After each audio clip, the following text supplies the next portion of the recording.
You know, for over 400 years, one play has pretty much defined the very idea of tragedy.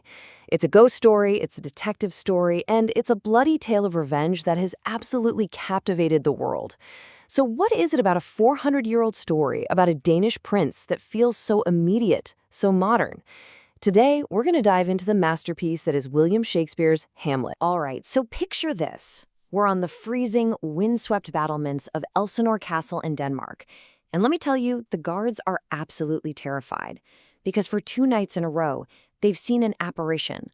A ghost that looks exactly like their recently deceased King Hamlet, wearing the exact same armor he wore in his most famous battles. And this is where one of the guards, Marcellus, drops that super famous line, and man, it just perfectly nails the feeling. There's this deep, festering sickness in the kingdom, a kind of political and moral rot that's hanging over everything like a thick fog. And the ghost? Well, he's just the first sign that something is seriously wrong. And you gotta understand, this rot, it isn't just political. No, this is deeply personal. Things really kick into gear when the young Prince Hamlet, who's still deep in mourning for his father, decides he's gonna confront this ghost himself.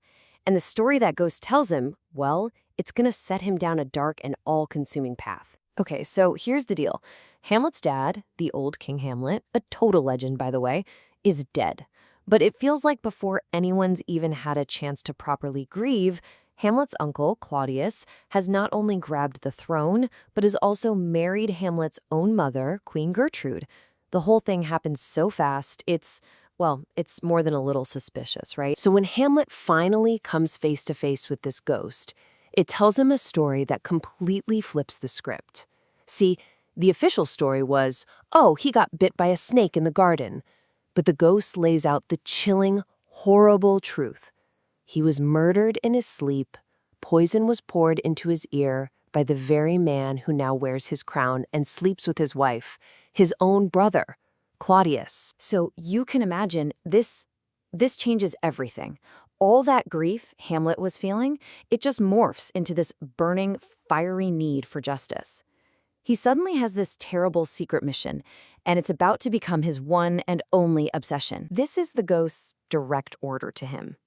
This line right here is basically the engine that drives the entire play forward. Hamlet is now bound by duty, by love, to avenge his father. But think about it. How on earth is a prince supposed to prove that a sitting king is a murderer? Hamlet's answer is to stage a performance, a really dangerous one. He decides he's going to put on what he calls an antic disposition. Basically, he's going to pretend to be completely, utterly insane. The logic here is that if the court just writes him off as a lunatic, he can basically float around them like a ghost himself, watching the king, searching for proof without anyone ever guessing his real mission. And you know what? His act is really convincing. Pretty much everyone, even the woman he loves, Ophelia, they all buy it. They think he's lost his mind. But the king's top advisor, this guy Polonius, he notices something's a little off. He feels like behind all the crazy talk and bizarre behavior, there's some kind of logic, a method to the madness. But carrying this weight, this mission, it really starts to take a toll on him. And this brings us to probably the most famous moment in all of literature, where Hamlet's fake madness starts to feel an awful lot like real despair. He's so completely overwhelmed by it all that he asked himself the ultimate question. Is it better to exist and suffer or not exist at all? Now, this isn't just a simple question about suicide. It's way deeper. It's this profound philosophical wrestling match he's having with himself. He's weighing the pain of living against the absolute terror of what might come after death. And in the end, it's that fear of the unknown, that undiscovered country, as he calls it, that just paralyzes him. And that right there, that's the heart of his famous inaction. Okay, so after all that heavy soul-searching, Hamlet finally decides to stop thinking and start doing. He comes up with this plan that is both brilliant and, honestly, super risky to get the proof he so desperately needs. And what's his weapon of choice? A theater troupe. Yeah, when a bunch of traveling actors just happen to show up at the castle, a light bulb goes off for Hamlet. He realizes, hey, I can't just point a finger at the king, but maybe art, maybe a play can lure the truth out into the open. He calls the whole scheme the mousetrap, and the genius of it is just how simple it is. He gets the actors to put on a play for the entire court. But here's the twist. Hamlet has written a new scene himself, a scene that reenacts the murder just like the ghost told him. The stage is basically his little experiment, and Claudius's reaction? That's the only data he needs. And oh boy, does it work. The second the actor on stage mimics the murder, pouring poison into the ear of the player king, Claudius just loses it. He leaps to his feet, starts screaming for light, and storms out of the hall. Bam. In that one moment, his guilt is on full display for Hamlet to see. The mousetrap just snaps shut. But this huge win for Hamlet is also what sends the whole story spiraling into tragedy. So right after the play, Hamlet goes to confront his mother, Gertrude. He hears a noise behind a tapestry, and thinking it's Claudius spying on them, he just whips out his sword and stabs right through it. But it's not the king. It's that nosy advisor, Polonius. And that mistake, that is the absolute point of no return. Killing Polonius, even by accident, is like knocking over the first domino. It sets off this horrific chain reaction of death and disaster that's going to take down the entire Danish court. And the fallout is just immediate and catastrophic. First, the murder sends Polonius's daughter, Ophelia, into this heartbreaking spiral of madness, and she ends up drowning. That, in turn, brings her brother Laertes storming back from France, breathing fire and wanting revenge for his father and his sister.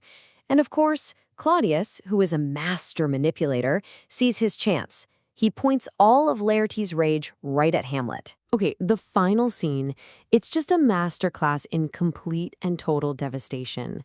The plan is a rigged fencing match, but it goes wrong in almost every way imaginable. Queen Gertrude accidentally drinks a cup of poisoned wine that was meant for Hamlet. Laertes manages to wound Hamlet with a poisoned sword, but then in the scuffle, they swap swords. Now Hamlet has the poisoned blade, and he wounds Laertes back. As he's dying, Laertes confesses the whole plot, and with his last ounces of strength, Hamlet finally gets his revenge, forcing the poison down the king's throat before he collapses and dies himself. And then, silence. The stage is just littered with bodies. The entire royal family is gone. So after all that carnage, you have to ask, why? Why are we still obsessed with this story? What is it about this 400-year-old play that just haunts us? I mean, just think about that iconic image, right? Hamlet, holding the skull of Yorick, who was the court jester when he was a kid. And this scene, it's not really just about death. It's about what it means to be alive. He's staring right into the face of his own mortality and asking, what's left of us when we're gone? You know, our legacy, our memories. Does any of it even matter? And I think that's the secret. That's why this play has lasted for so long.